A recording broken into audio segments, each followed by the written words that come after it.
성경을 통해서요, 우리는 하나님께서 이스라엘의 지도자들을 통해서 이스라엘의 모든 백성들을 소집하는 경우가 있습니다. 그냥 지파가 소집하는 것이 아니라 가나안 땅의 12지파 모두가 한 곳으로 이렇게 모이는, 또는 움직이는 중에서 모든 회중을 한 곳으로 모이는 아주 특별한 때가 있었습니다. 제일 먼저 우리가 기억해야 될 것은 이스라엘 민족이 광야를 지날 때, 시내산에서 그들이 머무를 때 하나님께서 모세를 통해서 이스라엘 민족을 시내산 앞에 다 모이게 합니다. 한 200만 명이 넘는 이스라엘 민족이 모이게 되는 것이죠. 그때 하나님께서 시내산에서 모세에게 준 그 율법을 이스라엘 백성들에게 가르치게 하면서 이스라엘 민족과 무슨 중요한 일을 하게 되냐면 이스라엘과 하나님이 언약을 맺게 됩니다. 언약이라는 것은 이제는 이스라엘이 하나님의 나의 백성이고 내가 하나님이 이스라엘의 하나님이라는 사실을, 언약을 맺게 되는 것이죠. 아주 이스라엘 민족의 역사 속에서 가장 중요한 역사적인 그러한 사건 중에 하나라고 볼 수가 있습니다. 그러고 나서 얼마의 시간이 지난 후에 가나안 땅을 이제 이스라엘 민족이 여호수아를 지도자로 해서 거의 다 점령을 하고 정복을 했을 때 여호수아가 죽을 날이 얼마 남지 않게 됩니다. 그래서 이스라엘 민족을 다시금 다 소집을 합니다. 세겜이라는 그러한 곳으로 이스라엘 민족을 다 소집을 해서 여호수아가 유언 같은 명령을 하게 됩니다. 이스라엘 민족이 뭐라고 말하냐면, 요약하면 이런 내용입니다. 내가 너희 앞에 복과 저주를 줄 테니까 너희가 오늘 누구를 섬길지를 선택하라. 즉 하나님을 선택하면 축복을 받을 것이고, 이집트의 신이든 가나안의 신이든 메소포타미아의 신이든 이방 신들, 우상을 섬기게 된다면 너희들이 하나님께 저주를 받게 될 것이다. 그러면서 여호수아가 뭐라 그러냐면, 오직 나와 내 집은 주님을 섬기겠다, 이렇게 선포를 합니다.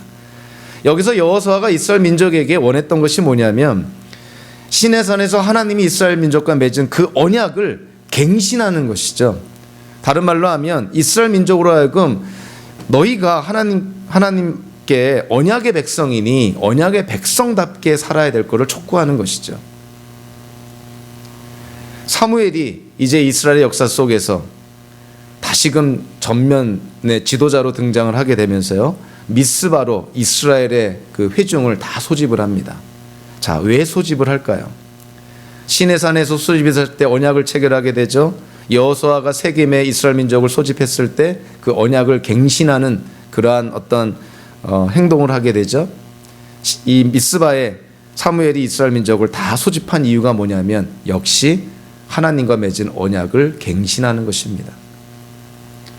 우리는 이미 이스라엘 민족이 그 전에 하나님께 불순종하고 우상을 섬기고 블레셋으로부터 지금 핍박을 받고 있다는 사실을 잘 알고 있습니다.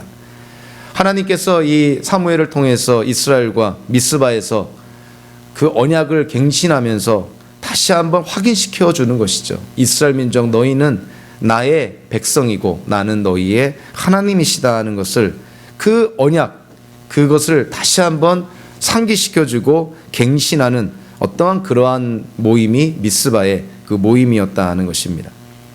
그러니까 이 갱신이라는 의미가 뭐냐면 언약을 새로 체결하는 것이 아니라 이미 하나님께서 맺어주신 그 언약을 상기시켜주고 회복시켜주고 일깨워주는 것입니다. 일종의 각성을 일으키는 것이죠. 영적 각성 운동과 같은 것이죠. 우리는 여기서요, 성경에서 말하는 부흥과, 성경에는 사실 부흥이라는 단어는 없습니다. 그러나 개념적으로 성경적인 부흥과 우리가 요즘 시대에 알고 있는 부흥과는 차이가 있다는 것을 깨닫게 됩니다.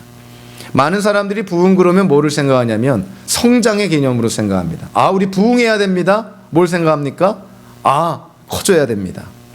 아, 교인들이 많아져야 됩니다. 교세가 커져야 됩니다. 교단이 부흥한다 그러면 아, 교단이 커져야 됩니다. 어떤 그러한 걸 생각을 하죠. 이 성장과 부흥은 사실은 다릅니다. 성장은 좀 점진적이고요, 어떻게 보면 진화론적이다, 이렇게 볼 수가 있죠. 인간의 계획과 어떤 프로그램에 의해서 성장이 어느 정도 일어날 수는 있습니다. 그렇죠? 그런데 부흥은, 이거는 하나님의 역사인 것이죠. 부흥을 인간의 노력으로 일으킬 수는 없다는 것이죠. 우리가 부흥이라는 것은 하나님의 강권적인 역사, 즉 성령의 역사가 나타나는 현상을 우리가 부흥이라 그럽니다. 그래서요, 이 부흥이라는 이 단어를 영어로 보면 revival입니다. revival.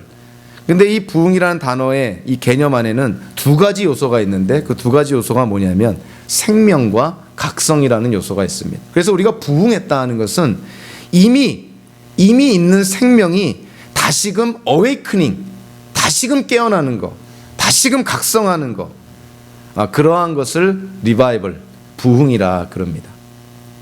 그러니까 사실 부흥은 자, 누구로부터 그리고 어디로부터 시작이 돼야 된다는 것일까요? 하나님 안에서 부흥, 성경적인 부흥, 기독교적인 부흥은 자, 누구로부터 시작이 돼야 되고 어디에서부터 일어나야 된다고 생각을 합니까?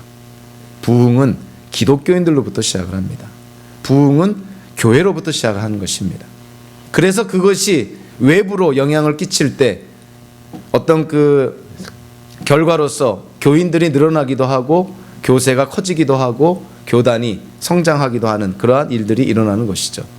부흥의 1차적인 대상은 기독교인이고 교회라는 것입니다. 그래서 이 부흥에는 그 두 가지 특징이 있는데 대개 사람들이 첫 번째 전제가 되는 것을 자꾸만 소홀히 하고 두 번째에 초점을 맞추는 경향이 있습니다.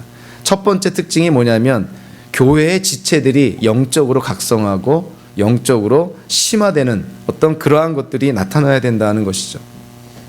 그랬을 때 두 번째 나타나는 것이 뭐냐면 그 결과로서 교회 밖에 있던 이들이 회심하는 기독교인이 되는 어떤 그러한 특징이 나타난다는 것이죠. 그런데 현대는 이 부흥을 어떻게 봅니까? 두 번째 특징을 자꾸만 생각을 합니다. 교회가 빨리 성장을 하고 밖에 있는 사람들한테 복음을 전해서 그들이 전도가 되어서 교인 수가 늘어나고 교회가 성장하고 교세가 확장이 되고 교회 건물이 커지고 뭐 재정이 더 좋아지고 어떤 이러한 것들을 생각한다는 것이죠.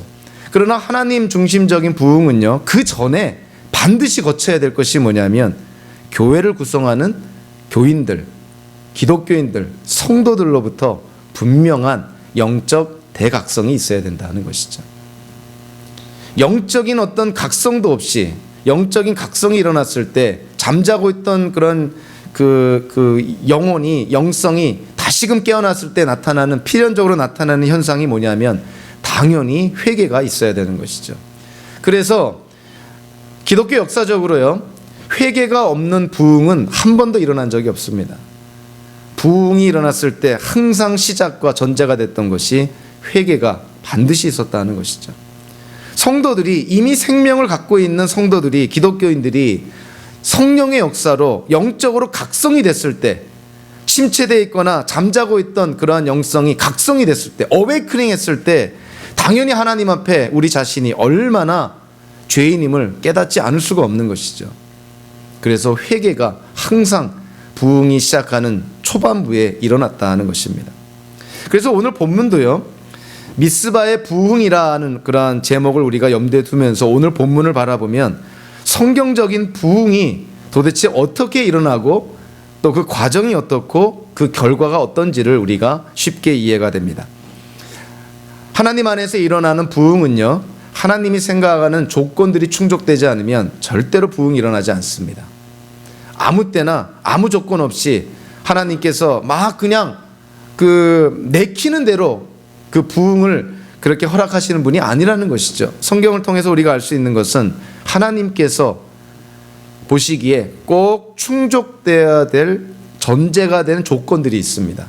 오늘 본문을 통해서 우리는 세 가지를 찾아보게 되는데요. 첫째로 2절을 보니까 자, 어떠한 내용이 나오냐면 기럇 여아림에 하나님에게가 20년 동안 있었는데 20년이 지나도 아직도 하나님에게가 기럇 여아림에 있습니다. 그랬을 때 2절 후반부에 뭐라고 성경이 기록하고 있냐면 이 기간에 이스라엘의 온 족속은 주님을 사모하였다, 이런 표현을 씁니다. 이 번역 성경의 한계이긴 하지만 여기서 사모하다라고 번역된 히브리어가요, 원래 의미가 뭐냐면 애통하다라는 뜻입니다. 그리고 을도 사실은 주님을 향해라는 말이 더 직접적인 번역이죠. 그래서 이거를 원어에 충실하게 번역을 하면 주님을 향해 애통하였다라는 뜻입니다. 이스라엘 민족이 주님을 향하여서 애통하는 마음을 가졌다는 것이죠. 왜 이스라엘 민족이 애통하는 마음을 가졌을까? 거긴 이유가 있습니다. 그 이유가 바로 3절에 바로 나오게 되는데요. 자, 이스라엘 민족은 하나님을 믿는, 여호와를 믿는, 주님을 믿는 그러한 이스라엘인데, 이들이 갖고 있던 신앙이라는 것은 혼합주의적인 신앙을 갖게 되는 것을 볼 수가 있습니다. 이들은 하나님만을 믿었던 것이 아니라 가나안 신들도 믿었던 것이죠. 그래서 3절에 보니까 사무엘이 뭐라고 외칩니까? 너희 안에 있는 가나안 신들, 그 우상들을 제거해버려라. 그러니까 이스라엘 민족이 하나님의 괴가 돌아왔음에도 불구하고 아직도 아침에는 하나님께 예배하고 점심 때는 바알에게 예배하고 저녁 때는 아스타롯에게 예배하는 아주 혼합주의적인 그러한 신앙을 갖고 있었다는 것이죠. 그러다 보니까 하나님이 이스라엘 민족에게 이런저런 모양으로 징계를 허락하십니다. 그 징계가 바로 블레셋 족속으로부터 핍박을 받는 것이죠. 그리고 이 당시에 우리가 좀 문명적으로 이해할 필요가 있는 것이요, 이 블레셋 족속들은 일찍부터 철기 문화가 잘 발달됐습니다. 히타이트족으로부터 철기 문화를 수입을 해서 이 철기 문화를 아주 발전시킨 게 블레셋 족속이죠. 그래서 이들이 갖고 있는 무기는 다 뭐로 만들었을까요? 다 철로 만든 무기입니다. 그런데 이제 그 이스라엘의 초대 왕으로 올라선 사울이 블레셋 족속과 전쟁을 벌일 때 성경의 기록 가운데 그런 내용이 있습니다. 이스라엘의 군인들 가운데서 철로 된 무기를 든 사람이 사울과 요나단밖에 없었다, 이런 얘기가 나옵니다. 이게 무슨 얘기냐면 블레셋은 이 철기 문화를 전파하지 않고 자기네들만 가진 거예요. 그래서 이스라엘 민족에게 철기 문화를 전해주지 않습니다. 그러니까 이스라엘 민족이요, 자, 무기적으로 비교해보면, 군사력으로 비교해보면 이거는 경쟁 상대가 되지 않는 거예요. 이 블레셋 족속들은 철로 만든 무기, 칼, 창 이런 걸 들고 있는데 이스라엘 민족은 뭐를 들고 있다고요? 농기구, 방망이, 몽둥이 뭐 이런 거 들고 싸운 것입니다. 그래서 기껏 철로 만든 무기를 든 사람이 누구였다고요? 사울 왕과 그의 아들 요나단밖에 없었다는 것이죠. 그러니까 군사력으로 비교해봤을 때 전쟁이 나면 어떻게 되는 거예요? 이스라엘이 형편없이 질 수밖에 없는 것이죠. 그래서 이 블레셋으로부터 이스라엘 민족은 계속적으로 핍박을 받게 됩니다. 그러니까 20년 동안 그러한 핍박 속에서 이스라엘 민족이 어찌 보면 숨죽이며 살아왔던 것이죠. 그래서 하나님을 향한 이스라엘 민족이 애통해했다는 것입니다. 그 블레셋 족속으로부터 받은 고통 때문에 하나님께 애통해했다. 이거는 그냥 그 어려움 때문에 받는 이 어떤 그 수동적인 그런 애통함이 아니라 하나님을 향한 아주 적극적인 애통함이라는 것이죠. 그래서 이 세번역 성경과 이 개역개정 성경에서도 2절 후반부를 뭐라고 번역합니까? 사모하다라고 번역을 한 것이죠. 누구를 사모했다고요? 하나님을 사모한 것입니다. 하나님을 향한 애통하는 마음이 있으니 하나님을 막 사모하게 됐다는 것이죠. 하나님, 우리 민족 가운데서 역사해 주십시오, 이랬던 것이죠. 이러한 이스라엘 민족을 미스바로 모이게 해서 드디어 놀라운 미스바의 부흥이 일어나게 되는 것이죠. 사무엘이 이스라엘 민족을 미스바로 다 모이게 합니다. 이제 때가 찬 것이죠. 이스라엘 민족이 하나님을 애통해하면서 사모했더니 당연히 때가 찬 것이죠. 3절을 보니까 사무엘이 외칩니다. 사무엘이 말씀을 선포하는 것이죠. 무슨 말씀을 선포합니까? 너희 안에 우상들을 다 제거하라. 하나님께로 온전히 돌아와라. 한마디로 말하면 뭐예요? 회개하라, 이런 것입니다. 돌이키라는 것이죠. 혼합주의적인 그러한 신앙에서 하나님 한 분만을 믿는 그러한 신앙으로 돌아와라. 그래서 오늘 3절에 보니까 온전한 마음으로 돌아와라. 이 온전한 마음이 무슨 마음이겠어요? 전심이죠. 전심으로 하나님께 돌아오라는 것입니다. 마음은 감정이 아니라 지성과 의지를 표현합니다. 성경에서 마음이라는 단어가 나오면 감정이라고 생각하지 마시고 의지라고 생각하셔야 됩니다. 마음을 다해서 하나님을 사랑해라. 감정이 동할 때에만 사랑하라는 것이 아니라 사랑할 수 없는 상황 속에서도 의지적으로 하나님을 사랑하라는 뜻입니다. 마음이 그런 것이에요. 그러니까 전심으로 하나님께 나아라. 그리고 또 뭐라 그럽니까? 둘째 보니까 이방신들을 다 제거해버려라. 어떤 이방신들이요? 바알들과 아스다롯을 제거해버려라. 이 가나안 땅에서 바알은 비바람을 좌우하는 신으로, 관장하는 신으로 알고 있습니다. 그렇게 여겨지고 있는 것이죠. 그래서 풍요를 원한다면 바알 신에게 잘 보여야 되는 것이죠. 그런데 가나안 땅에서는 농사만 짓는 것이 아니라 동물들도 키우죠. 근데 동물들이 잘 되면 어떻게 돼야 됩니까? 새끼를 많이 낳아서 이게 막 늘어나야 되는 것이죠. 그러다 보니까 이 바알의 부인이 있습니다. 그 부인이 바로 아스타롯이었죠. 그래서 바알 신과 아스타롯 신을 같이 섬깁니다. 그러니까 곡물을 재배할 때도 풍요를 누리도록, 그리고 동물들을 키울 때도 풍요해질 수 있도록 바알 신과 아스타롯 신을, 부부신이죠, 같이 섬기는, 그것이 가나안 족속들의 그런 어떤 우상 숭배였던 것이죠. 이거를 이스라엘 민족이 그냥 수용하고 그냥 흉내내는 것이죠. 그래서 하나님을 믿다가도 또 상황이 급박해지면 바알 신, 아스타롯 신을 따라가는 어떤 그러한 이스라엘 민족의 그런 어떤 혼합주의적인, 정말 이중적인 그런 어떤 사고방식, 이중적인 그런 신앙을 보게 되는 것이죠.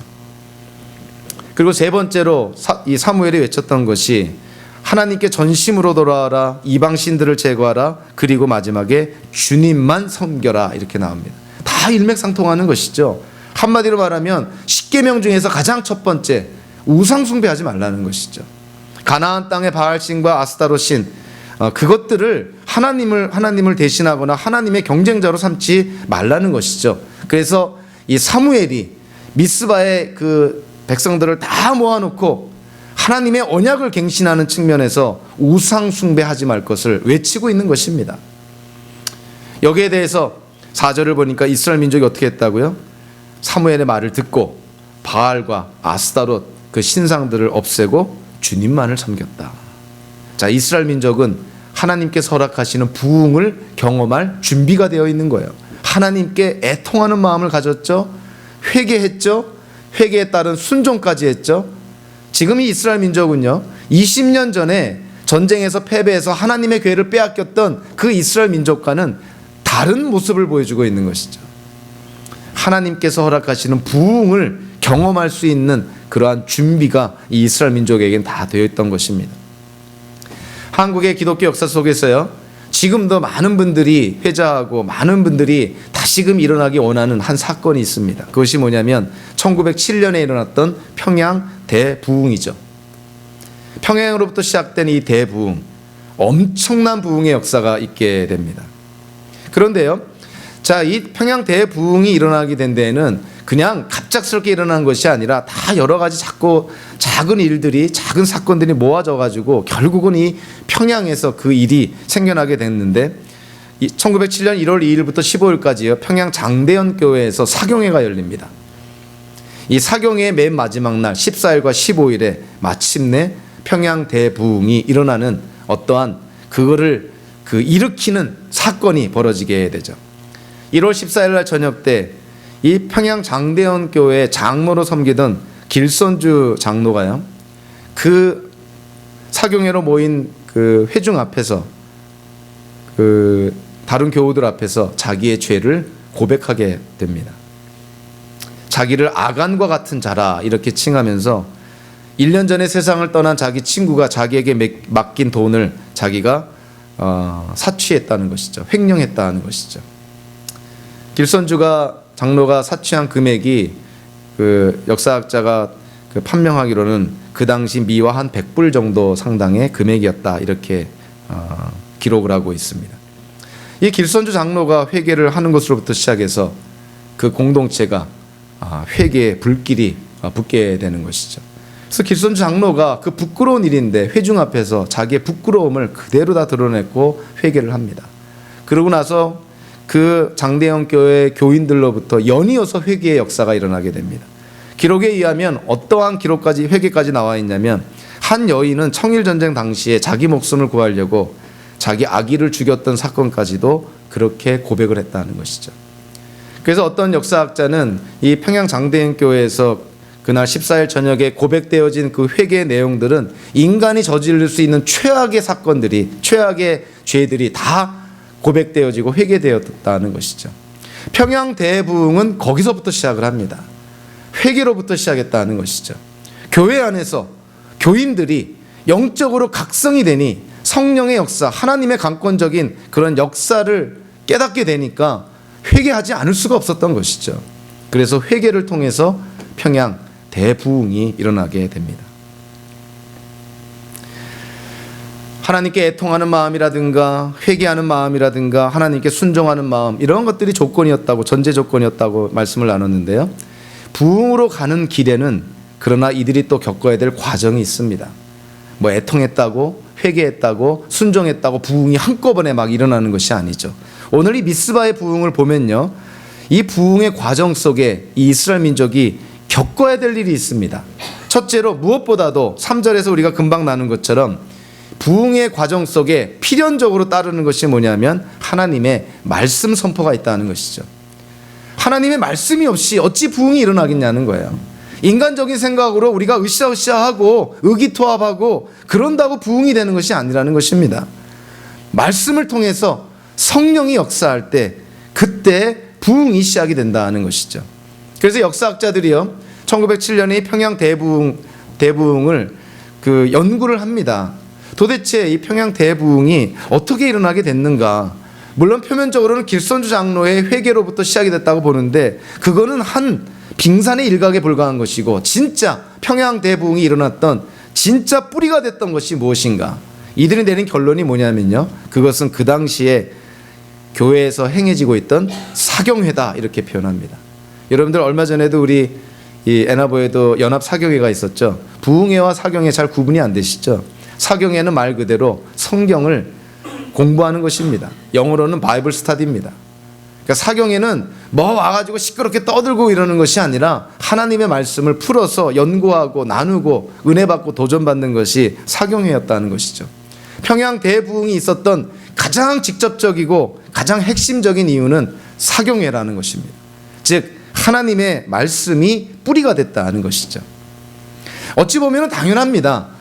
부흥이라는 것이 영적 각성이고 성령의 역사라고 우리가 이해를 한다면 하나님의 말씀, 성령의 감동으로 쓰여진 하나님의 말씀이 없이 어떻게 성령이 역사합니까? 아니, 하나님의 말씀이 없이 어떻게 성령이 역사합니까? 도대체 뭘로 역사한다는 것입니까? 우리의 느낌으로요? 그냥 꿈속에서? 그냥 기분 좋으면 그것이 성령의 역사고 이상한 소리 내면 그것이 성령의 역사입니까? 아닙니다. 성령의 역사는 하나님의 말씀을 통해서, 하나님의 말씀과 더불어서 성령의 역사가 일어난다는 것이죠. 부흥의 역사는 하나님의 말씀을 떠나서는 절대로 부흥은 일어나지 않습니다. 기독교 역사적으로요, 우리가 뭐 우리의 어떤 신학이나 우리 교단의 어떤 특징 이런 게 아니라 역사적으로 통계적으로 봤을 때 아주 중요한 사실이 있습니다. 이 부흥운동사를 연구한 분들이 있는데요, 그들이 내린 결론이 뭐냐면 이 땅에 일어났던 모든 부흥운동, 거기서 내린 결론이요, 자유주의 신학, 즉 하나님의 말씀이 무오하다는, 하나님의 말씀이 절대 진리라는 것을 부인하는 자유주의 신학을 따르는 데에서는 결코 부흥이 일어나지 않았다는 것입니다. 하나님의 말씀이 절대 무오한 하나님의 절대 진리의 말씀임을 인정하지 않는 곳에서는 부흥이 한 번도 세계의 역사 속에서, 기독교 역사 속에서 한 번도 일어나지 않았다는 것이죠.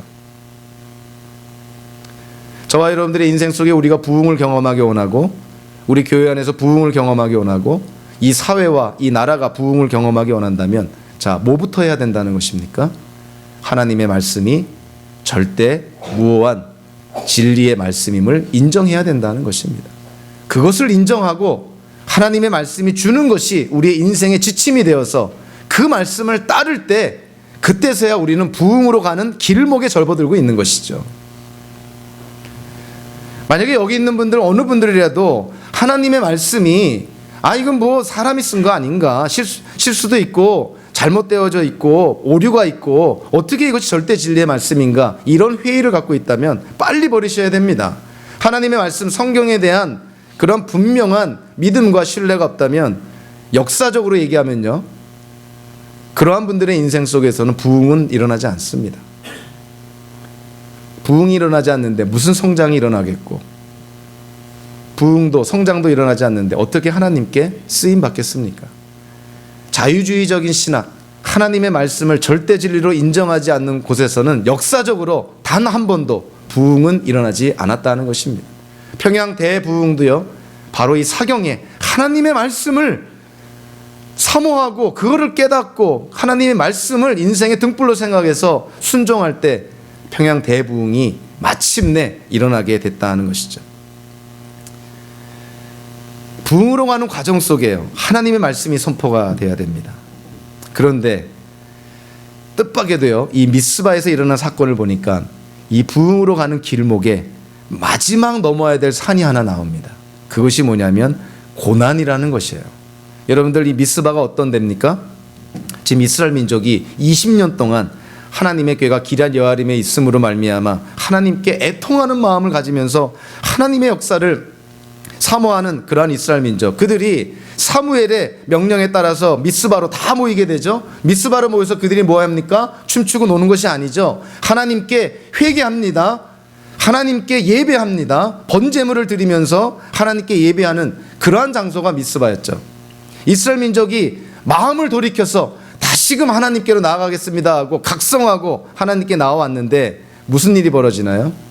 하나님이 하늘에서 만나를 떨어뜨렸나요? 오곡백화가 일어나는 풍년을 줬습니까? 새끼를 낳지 못하던 동물들이 막 여러 마리 새끼를 막 납니까? 무슨 일이 벌어졌나요? 잠잠히 있던 블레셋이 쳐들어옵니다.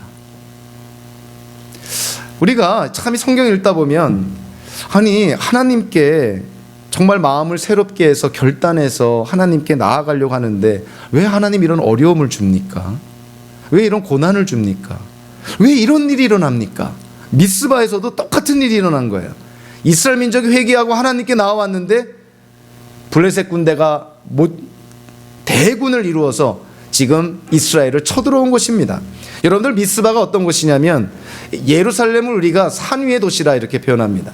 그러니까 저 지중해 이 블레셋 족속에 있던 그쪽은 이제 광야, 평야죠. 이 평야인데 예루살렘은 저기 산 위에 있는 도시예요. 그래서 예루살렘을 바라보면서 그 순례자들이 예루살렘으로 올라갔다라는 표현을 많이 쓰죠. 왜냐하면 산 위에 있으니까. 근데 예루살렘보다 더 높은 곳에 있는 곳이 미스바입니다. 그러니까 이스라엘 민족이 미스바에 다 모였어요. 회개하려고, 하나님께 다시 나아가려고 결단하고 모였는데 저 밑에서 멀리서 보니까 블레셋 군대들이 표현이 좀 과장될지도 모르지만 수백만의 군대를 모아가지고 지금 이스라엘로 쳐들어 올라오고 있습니다. 자, 미스바에 그 높은 산에 있는 이스라엘 사람들이 그 블레셋 군대를 봤을까요? 못 봤을까요? 다 보고 있는 것이죠. 밑에서 올라오고 있으니까 새카맣게 올라옵니다. 그래서 오늘 본문을 보니까 7절에 보니까 이스라엘 민족이 어땠다고요? 블레셋 사람들을 두려워하였다. 당연히 두려워하죠. 자기네들은 몽둥이밖에 없는데 블레셋 사람들은 칼, 창을 들고 올라오고 있으니 전쟁이 되겠습니까? 그런데 왜 하나님께서 이 미스바에서 이스라엘 민족이 회개하고 하나님께 결단하고 모였는데 왜 이런 고난을 줍니까? 이스라엘 민족이 부흥으로 가는 데 있어서 마지막으로 넘어야 될 이 고비가 바로 이 블레셋과의 전쟁이었어요. 성경을 통해서 보면은 이러한 일들이 많이 일어납니다. 이 아브라함을 한번 예를 들면요, 아브라함이 우르에 있다가 하나님께 부름을 받아서 하란으로 갔다가 하란에서 가나안 땅으로 들어오게 되죠. 창세기 12장 1절부터 3절까지를 보니까 하나님이 아브라함에게 약속을 합니다. 내가 너를 축복하겠고 너로 큰 민족을 이루어주겠다. 그래서 너를 축복하는 자를 내가 축복하고 너를 저주하는 자를 내가 저주하겠다. 너로 말미암아 모든 민족이 복을 받을 것이다. 하나님이 그렇게 아브라함을 축복합니다. 그 아브라함이 하나님의 그 약속을 듣고 우르와 하란을 거쳐서 가나안 땅으로 들어오게 되죠. 창세기 12장 10절에 보니까 아브라함이 식구들을 데리고 가나안 땅에 들어왔을 때 가나안 땅은 어떠한 상황이었을까요? 하나님이 인도하신 땅, 하나님이 약속하신 땅, 가나안 땅 어때야 됩니까? 여러분들이라면 가나안 땅은 이래야만 된다고 생각할 것 같은데 가나안 땅이 어때야 됐을까요? 하나님이 아브라함을 인도했는데, 하나님이 아브라함에게 주신 약속의 땅인데, 하나님의 뜻을 따라 아브라함이 순종하며 왔는데, 그럼 그 땅은 어떤 땅이 돼야 됩니까? 젖과 꿀이 흐르는 옥토와 같은 그러한 땅이 되어야 되지 않겠습니까? 근데 창세기 12장 10절에 보니까 아브라함이 가나안 땅에 들어왔을 때 어땠다고 되어 있냐면 기근이 너무 심해서 그 땅이 살기가 너무 어려웠다 이럽니다. 그래서 아브라함이 어떡합니까? 먹고 살 일이 막막하니까 하나님의 약속의 땅이고 하나님의 뜻이고 다 팽개쳐버리고 어디로 내려가요? 먹고 살 만한 애굽으로 내려가죠. 애굽으로 내려가서 아브라함이 뭘 경험합니까? 사라를 자기 누이라고 했다가 사라를 바로한테 뺏겨가지고 아주 생고생을 다하고 여러 고생 끝에 결국 돌아온 곳이 어디예요? 가나안 땅으로 돌아옵니다. 여기서 우리가 알 수 있는 게 뭐냐면요, 하나님이 아브라함에게 약속의 땅으로 가나안 땅을 줍니다. 근데 그 가나안 땅이 척박하고 기근에 가뭄에 살기 힘든 땅이었어요. 그러면 그 땅에 아브라함이 갔을 때 아브라함은 어떻게 하는 것이 하나님의 뜻에 맞는 행동이었을까요? 견뎌야 됐던 것이죠. 견뎌야 됐던 것입니다. 비록 그 가나안 땅이 세상적으로 봤을 때 기근에 시달리고 가뭄에 먹고 살기 어렵다 하더라도 그곳이 하나님의 약속의 땅이면 힘들더라도 거기서 인내하고 견뎌야 됐던 것이죠. 세상의 관점으로 봤을 때 여기 살만한 곳이 못돼 하고 애굽으로 쪼르륵 내려갔다가 생고생한 것이죠. 아브라함이 거기서 큰 교훈을 얻게 됩니다. 나중에 하나님께서 아브라함과 사라를 통해서 이삭을 낳게 하죠. 창세기 15장에 보면 하나님께서 아직 아브라함과 그 사라를 통해서 이삭이 낳기 전에 하나님께서 아브라함과 약속을 합니다. 또 다른 언약을 맺게 되죠. 무슨 언약을 맺습니까? 내 몸에서 난 자식을 통해서 너로 큰 민족을 이루게 하겠다. 하늘의 별처럼 바다의 모래알처럼 그렇게 큰 민족을 이루게 하겠다. 아브라함이 그 당시 나이가 거의 그 바이올로지 라이프라고 그러나요? 이 아이를 낳을 수 없는 나이가 됐어요. 아브라함도 그렇고 사라도 그렇고. 그런데 하나님의 약속은 내 몸에서 날 자식을 통해서 큰 민족을 이루겠다고 하니 아브라함이 놀랍게도 그 하나님의 약속을 믿습니다. 하나님께서 아브라함의 그 약속을 듣고 아브라함을 의롭다 여겨주시죠. 구약의 성도도 어떻게 의롭게 됩니까? 하나님을 믿음으로 의롭게 되는 것이죠. 근데 아브라함이 의롭다는 그런 칭함을 받고요. 얼마의 시간이 지난 후에 아브라함과 사라를 통해서 기다리던 약속의 자녀인 이삭이 태어납니다. 그런데 창세기 22장에 보니까 하나님의 명령이 내립니다. 아브라함에게 무슨 명령이 내리나요? 이삭을 모리아산에 가서 불에 태워 죽여라. 아브라함의 자식, 그냥 보통 자식이 아닌 것이죠.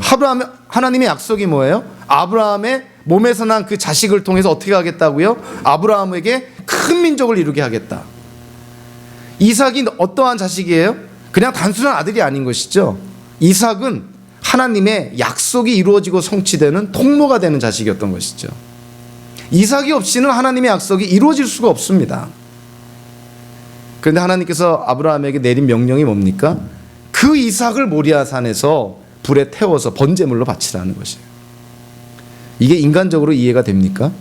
근데 놀라운 것은 아브라함이 그 말을 듣고 일체 대꾸도 하지 않고 그 다음날 아침 일찍 일어나서 이삭을 데리고 모리아산으로 갔다는 것입니다. 그러니까 즉각적으로 온전하게 순종했다는 것이죠. 아브라함이 어떻게 그렇게 순종할 수 있을까요? 한순간에 그렇게 된 것이 아니죠. 믿음의 여정이 있었던 것이죠. 그 전에 겪었던 그런 어떤 자신들의 그런 실수, 그리고 삶 속에서 일어났던 하나님과 동행하면서 믿음이 쌓여서 이제는 인간적으로 논리적으로 이해가 안 되는 하나님의 명령도 순종할 수 있을 정도로 아브라함이 믿음의 조상이 된 것이죠. 이 아브라함의 인생을 통해서만 보더라도요, 하나님께서 아브라함과 약속하고 언약을 했을 때 그 아브라함에게 고난을 줍니다. 그런데 그 고난을 이겼을 때, 고난을 극복했을 때 하나님의 약속이 이루어지고 성취되는 것을 보게 됩니다. 미스바도 마찬가지였던 것이죠. 이스라엘 민족이 하나님께 회개하고 하나님께 나왔을 때 블레셋이 쳐들어옵니다. 이건 전쟁해봤자 질 게 뻔한 그런 국가적인 위기가 맞게 되는 것이죠. 고난이 오게 된 것이죠. 여기에 대해서 이스라엘 민족이 어떻게 했나요? 8절을 보니까 그들이 사무엘에게 가서 주 우리의 하나님이 우리를 블레셋 사람의 손에서 건져내 주시도록 쉬지 말고 기도하여 주시기 바랍니다 하고 간청하였다. 지금 이스라엘 민족이 지금 누구를 의지하게 된 건가요? 하나님을 의지합니다. 여러분들 20년 전에 아벡과 에벤에셀에서 이스라엘과 블레셋이 전쟁을 벌이게 되잖아요. 그때 전쟁에서 졌을 때 이스라엘의 장로들이 대책을 논의하게 되고 대책 끝에 내린 결정이 뭡니까? 실로에 있는 하나님의 궤를 가져오자. 하나님의 궤만 있으면 그 상자만 있으면 우리가 전쟁에서 이길 것이다. 하나님은 관계없어. 하나님의 궤만 있으면 돼. 그래서 하나님의 궤를 이 아벡 에벤에셀 전쟁터에 가져왔다가 대패하게 되죠. 3만 명이나 죽게 되죠. 그때는 하나님보다 뭐를 믿었어요? 하나님의 궤를 믿었습니다. 어찌 보면은 우상시했던 것이죠. 근데 오늘 본문에서 8절에서 이스라엘 사람들이 어떻게 합니까? 하나님의 궤를 가져오자 그럽니까? 기럇 여아림에 있는 하나님의 궤를 가져오자 그럽니까? 아닙니다. 이스라엘 민족이 지금 뭐를 구합니까? 사무엘에게 뭐를 요청하는 거예요? 하나님께 기도해달라. 그러니까 구원이 누구에게 달려있다는 거예요? 하나님께 달려있다는 걸 이스라엘 민족이 지금 고백하고 있는 것이에요. 20년 전만 해도 하나님의 궤만 있으면 이길 거라는 하나님을 전능한 종으로 생각했던 이스라엘 민족이 지금 이 순간에는 우리가 믿어야 될 분이 하나님이시구나. 기럇 여아림에 있는 하나님의 궤가 중요한 것이 아니구나. 하나님이 함께 하시면 우리는 이 전쟁을 이길 수 있다. 그 믿음을 고백하고, 그래서 하나님이 주신 마지막 이 부흥의 길목으로 가는 이 테스트를 이스라엘 민족이 극복하게 되는 것이죠. 그래서 이스라엘 민족이 사무엘에게 간청합니다. 기도해 주시라. 그죠? 여러분들, 우리가 그 신앙생활하면서 결단할 때가 있어요. 좀 이렇게 해야지. 뭐 부담은 갖지 마시고요. 새벽 기도에도 올해부터는 좀 나와야지. 그동안 헌금 생활도 그냥 내복이 좋은 대로 했는데 정말 하나님 앞에 부끄러움 없이 등록교인의 의무대로 잘해야지. 성경도 매일매일 몇 장 읽어야지. 내 아내 남편에게도 내가 좀 잘해줘야지. 주변 사람들과의 관계에서도 내가 좀 인내하고 좀 성숙한 모습을 보여줘야지. 교회 일도 이제는 남의 일이 아니라 내 일이니 좀 열심히 해야지. 직장 사람들, 또 동료들, 이웃들한테도 좀 친절하게 대해줘야지. 이렇게 결단을 합니다. 새해마다 우리 결단합니다. 비록 작심 3일이 되는 경우도 많지만 어쨌든 결단합니다. 그런데 결단하고 나면요, 모든 분들이 그런 것이 아니지만 많은 분들이 경험하는 게 뭐냐면, 하나님 안에서 결단했을 때 꼭 안 생기던 일들이 많이 생겨요. 새벽 기도에 가야지. 근데 꼭 가기로 작정한 날에 감기가 걸립니다. 날씨가 안 좋아요. 이번 올해부터는 정말 하나님 앞에 정직하게 내가 헌금 생활하고 11조 해야지. 근데 11조 정직하게 했다는 그 달에 생각지도 않은 지출이 많이 생겨나게 됩니다. 이 11조 했다가는 그로서리도 못 갈 것 같아. 못합니다. 성경을 좀 하루에 정말 10장씩 읽어야지. 근데 왜 이렇게 바쁜 일이 많이 생기는지 10장은 그냥 한 장도 못 읽는 날들이 많이 생기게 됩니다. 배우자에게 좀 잘해줘야지. 그래도 하나님이 그 만나게 해준 배우자인데 잘해줘야지, 사랑해야지. 근데 그날따라 세상에 둘도 없는 악마로 변해가지고 사랑은커녕 정말 입에서 저주까지 나올 뻔한 그런 어떤 상황 속에 몰려지게 될 때가 있죠. 하나님께 결단하고 무엇인가를 하려고 할 때 여러분들, 기대한다는 표현은 그렇지만 예상하셔야 돼요. 악한 영들이 방해합니다. 안 생기던 일들이 일어나요. 사이 좋았던 사람들이 틀어집니다. 믿었던 사람들한테 배신당합니다. 막 경제적으로 물질적으로 손해보는 일들이 막 생깁니다. 건강했던 몸이 막 아픕니다. 물론 이머전시에 가게 되면은 이머전시에 갈 그런 상황이면 가야 되겠지만, 그런 정도가 아니면요, 여러분들 하나님께 결단했을 때 그런 일들이 일어나면 이를 악물고 그거 이겨나가야 됩니다. 아침에 날씨 안 좋다고 새벽기도 안 나오고 이러시면 안 되고, 날씨가 안 좋은 거 이거 악한 영의 방해구나, 하나님 저 나갑니다 하고 담대하게 이렇게 나와야 된다는 거예요. 조금 힘드니까 움츠라고 하려다가 포기하고 평생 갔다가 말았다가 이러다가 인생 끝나면 어떻게 신앙이 성장하고 어떻게 하나님 안에서 부흥을 경험합니까? 이스라엘 민족도 그랬던 거예요. 하나님께 마음을 모아서 회개하고 하나님께 나아가려고 하는데 미스바에 모여있을 때 블레셋 군대가 쳐들어온 것입니다. 이들이 믿음으로 그거를 이겨나가는 것이죠. 자, 그랬을 때 오늘 본문이 이제 어떻게 마무리가 됩니까?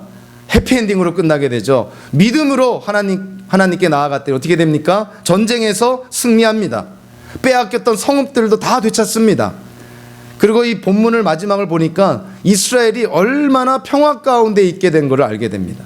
이 부흥으로 말미암아, 이 미스바의 부흥으로 말미암아 전쟁에서 승리하죠. 빼앗겼던 성들도 다 회복하죠. 이스라엘은 평화 가운데 놓이게 되죠. 얼마나 안정적인 삶을 누리는지 모릅니다. 여러분들, 평양 대부흥운동을 연구한 그 역사학자들이 평양 대부흥운동을 그 연구를 하면서 이런 결론을 내립니다. 도대체 평양 대부흥이 어떠한 그 영향을 끼쳤는가 한국 기독교에. 물론요, 즉각적으로 이렇게 바라보면 1907년 그 평양 대부흥운동을 통해서 장로교에서만 무려 16,000명이나 새신자가 등록을 했고요. 감리교에서는 10,000명이나 등록을 했습니다. 어떤 학자는 전체적으로 약 3만 명의 개종자가 생겼다 이렇게 얘기를 합니다. 3만 명이라는 개종자가 생겼다는 게 중요한 것이 아니라 평양 장대흥교회에서 시작된 그 진실한 회개와 하나님께 순종과 애통하는 마음이 있었을 때 자연 발생적으로 2차적인 부수적인 결과로 이런 많은 새신자들이 모여들게 되었다는 것이죠. 그리고 1909년에 2년 후에 무슨 운동이 벌어지게 되냐면 백만인 구령운동이 벌어지게 됩니다. 그리고 이 평양 대부흥을 통해서 그 당시에 20세기 초에 한국의 그 불공평하고 불의한 그런 사회 제도들이 많이 개혁이 되는 역사가 일어나게 됐다는 것이죠. 그래서 평양 대부흥이 있기 전에 평양의 그 별명이 뭐였냐면 기생의 도시였습니다. 평양에 그렇게 기생집들이 많았다는 것이죠. 그런데 평양 대부흥이 있고 나서 평양의 그 닉네임이 바뀌었는데요. 뭐라고 바뀌었냐면 동양의 예루살렘 이렇게 바뀝니다. 하나님이 허락하시는 부흥을 경험하게 되면 이거는 우리가 상상할 수 없는 변화를 경험하게 되는 것이죠. 저와 여러분들이 오늘 이스라엘의 민족 그 역사 속에서 일어났던 미스바에서 일어났던 부흥을 우리가 함께 나눴습니다. 여러분들 부흥을 다시 한번 얘기하면 부흥은 외부로부터 오는 것이 아닙니다. 나로부터 시작을 합니다. 내 인생의 부흥을 경험하기 원하면 하나님 앞에 철저하게 자기 모든 것을 드러내고 자기를 돌아보며 성찰하는 시간, 그때 성령의 역사로 깨달아진 죄가 있다면 이후 여하를 막론하고 철저하게 회개해야 됩니다. 우리 자신이 하나님 앞에 그렇게 나아갈 때 우리가 맺고 있는 관계가 변화가 되겠죠. 우리가 속해 있는 가정이 변화가 되겠죠. 우리가 속해 있는 교회가 변화가 되겠죠. 애나버 지역의 교민사회가 변하게 되겠죠. 미주의 이민사회가 변하게 되겠죠. 미국 주류사회까지 영향을 끼치게 되겠죠. 한 나라와 한 사회가 변화가 일어나게 되지 않겠습니까? 저는 하나님께서 가끔 그런 마음을 주실 때가 있습니다. 이 기독교 역사적으로 보면은 우리가 영적 대각성 운동이 1차, 2차 있었습니다. 조나단 에드워드를 통해서 찰스 피니를 통해서 1차, 2차 대각성 운동이 있었습니다. 저는 3차 대각성 운동이 지금 있어야 되지 않을까. 한국과 미국이 세계 대표적인 기독교 국가가 지금 어떻게 추락되어 가고 지금 어떻게 죄악된 사회로 지금 치닫고 있는지 우리 잘 알고 있습니다. 이대로 가다가는 한국과 미국 더 이상 하나님께 쓰임받지 못합니다. 정말 영적 대각성이 있어야 되는 것이죠. 한 번 다시 부흥이 일어나야 되는 것이죠. 이 세상을 복음하는데 한국과 미국이 다시금 쓰임받아야 됩니다. 우리가 위정자를 욕할 것이 아니라 최 무슨 아줌마 욕할 것이 아니라 동성애를 허락한 이 현 정부를 욕할 것이 아니라 우리 자신이 하나님 앞에 지금 어떠한 모습이 있느냐를 우리가 한번 돌아봐야 된다는 것이죠. 부흥이 일어나면요, 저는 확신하는데 전도는 저절로 일어납니다. 아니, 저절로 전도가 됩니다. 왜냐하면 우리 한 사람이 하나님 앞에 변화가 되고 성령의 역사로 회개하고 우리의 삶이 바뀌면 누가 제일 먼저 그거를 노티스할까요? 우리랑 가까운 사람들이 노티스합니다. 전도는 저절로 됩니다. 굳이 나가서 뭐 입 아프게 뭐 얘기 안 해도 우리의 삶이 그냥 그들에게는 전도가 되는 창구가 돼버리는 것이죠. 저와 여러분들의 인생 속에 하나님 허락하시는 부흥을 경험한다면 우리 주변에 있는 이들에게 예수님이 저절로 증거가 됩니다. 저와 여러분들의 인생 속에 이러한 부흥을 경험하고요, 그래서 우리의 가정과 또 관계, 이 애나버 한인장로교회라는 공동체, 이 사회 국가가 다시금 하나님 허락하시는 그런 부흥을 경험하기를 주님의 이름으로 축원합니다. 기도하겠습니다. 하나님 아버지 감사합니다. 미스바의 부흥이 하나님 우리에게도 필요합니다. 온전한 영적 대각성을 통해서 회개와 또 애통하는 마음을 통해서 하나님 앞에 온전히 나아가는 저희들 되게 해주시고, 그리고 우리 한 사람을 통해서 먼저 부흥을 경험하게 해주시고, 그로 말미암아 사회와 국가까지 부흥이 일어나는 하나님의 은혜가 있게 하여 주시옵소서. 예수님의 이름으로 기도하옵나이다. 아멘.